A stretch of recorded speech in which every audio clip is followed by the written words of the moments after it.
cara saya menemukan 100% kebahagiaan lewat rutinitas pagi sederhana. Sebelum video ini lanjut, jangan lupa klik tombol subscribe, share, dan like ya. Makasih.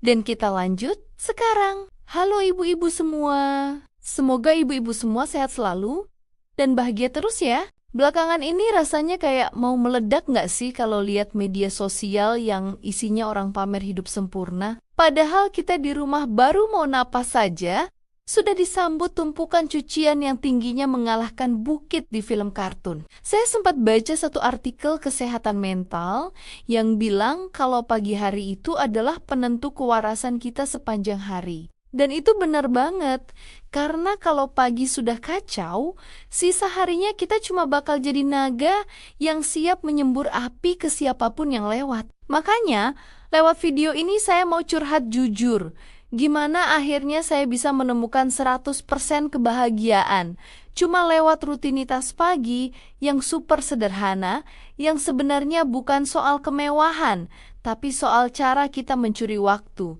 sebelum dunia persilatan daster dimulai, karena percayalah, ibu yang bahagia itu adalah kunci perdamaian dunia di dalam rumah tangga kita masing-masing. Poin pertama yang saya lakukan itu sebenarnya sepele, tapi efeknya luar biasa, yaitu bangun 10 menit lebih awal dari seluruh penghuni rumah cuma buat duduk diam dan narik napas dalam-dalam tanpa interupsi. Pertanyaan di mana letak kaus kaki? Bayangkan ya Bu, momen hening itu ibarat kita lagi nge-charge baterai HP yang sudah merah banget. Jadi pas anak-anak bangun dan mulai konser nanyain sarapan, kita sudah punya cadangan sabar yang cukup tebal buat nggak langsung ikutan teriak. Contoh nyatanya ya, pas kemarin si kecil numpahin susu di lantai yang baru saja dipel, saya cuma bisa senyum tipis sambil bilang tidak apa-apa. Padahal dalam hati sudah mau baca mantra. Tapi karena 10 menit hening tadi, mental saya jadi lebih stabil dan gak gampang kesenggol drama receh. Biasanya hal kecil seperti itu bisa langsung jadi pemicu drama, bikin kesal seharian, bahkan kebawa ke hal-hal lain. Tapi kali ini rasanya lebih ringan, lebih terkendali. Saya jadi bisa melihat itu sebagai bagian dari proses belajar si kecil. Bukan semata-mata masalah yang harus dibesar-besarkan. Jadi ya, bukannya nggak kesal sama sekali, tapi reaksinya lebih terjaga. Nggak langsung meledak, nggak gampang kesenggol hal-hal receh yang sebenarnya bisa dilewati dengan santai. Dan ternyata, jeda sebentar itu efeknya besar banget buat menjaga kewarasan sepanjang hari. Setelah itu, cara kedua yang saya terapkan adalah langsung minum air putih segelas besar sambil memandang tanaman atau apapun yang hijau di teras rumah.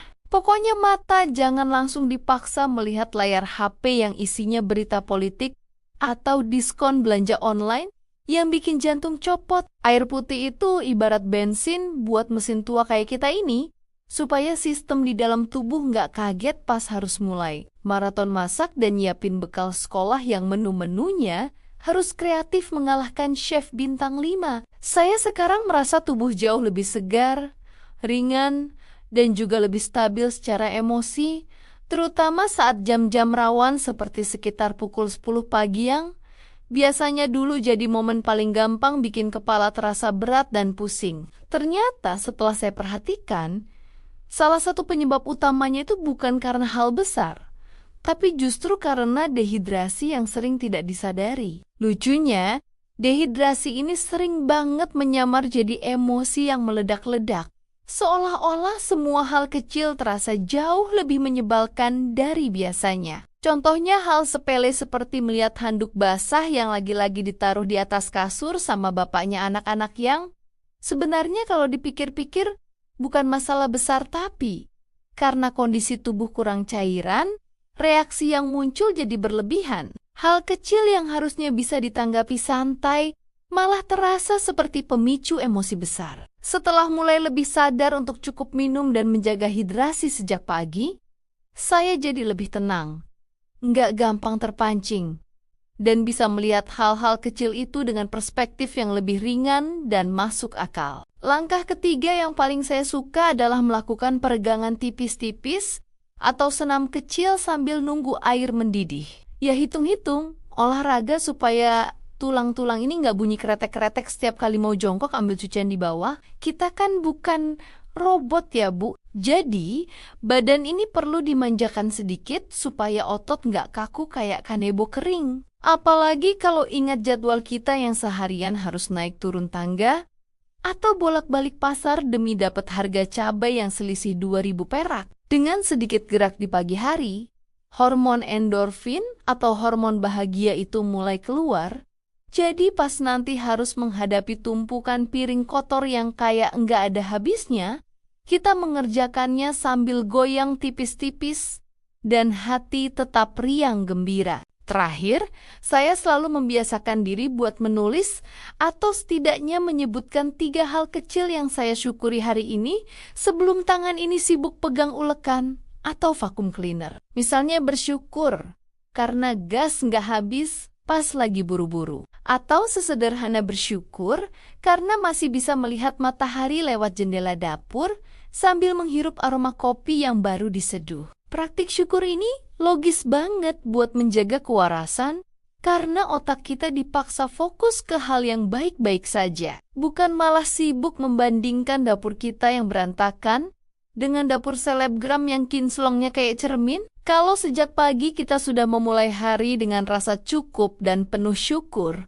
percaya saja, energi positif itu perlahan akan terpancar dari diri kita dan menular ke suami serta anak-anak di rumah. Sikap yang tenang, hati yang lapang, dan pikiran yang jernih akan menciptakan suasana yang hangat tanpa harus kita paksakan. Hal-hal kecil terasa lebih ringan, komunikasi jadi lebih lembut, dan kebersamaan pun terasa lebih bermakna. Ketika energi baik itu terus terjaga sepanjang hari, rumah bukan hanya sekadar tempat tinggal, tapi benar-benar menjadi ruang yang menenangkan untuk semua anggota keluarga. Suasana pun terasa lebih adem, penuh cinta, dan jauh dari drama yang tidak perlu. Semua itu berawal dari satu hal sederhana.